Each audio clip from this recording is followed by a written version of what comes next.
America దేనితోటి యుద్ధానికి పోవాలన్నా ముందు వాడేటటువంటి మాట అణ్వాయుధాలు కలిగి ఉన్నటువంటి దేశం, అణ్వాయుధాలు తయారు చేస్తున్నటువంటి దేశం అనేటటువంటి పదాలను ముందుకు విసిరేసి ఈ విధంగా యుద్ధాలకు తయారవుతారు.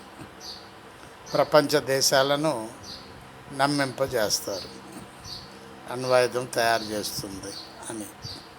కానీ అక్కడ అణ్వాయుధాలు ఉన్నది తెలియదు, లేనిది తెలియదు. ఇరాక్ మీద కూడా అణ్వాయుధాలు ఉన్నాయనే ఉద్దేశంతో సద్దాం హుస్సేన్ని చంపడం జరిగింది. అదేవిధంగా లిబియా, గడాఫీ, అక్కడ మంచి పరిపాలకులు వాళ్ళ దేశాలలో వాళ్ళు. కారణం ఏంటంటే అక్కడ పెట్రోలియం ఉత్పత్తుల మీద అమెరికాకు కన్నుబడ్డదంటే యుద్ధం మొదలే, వెనక ముందు ఆలోచించేది లేదు.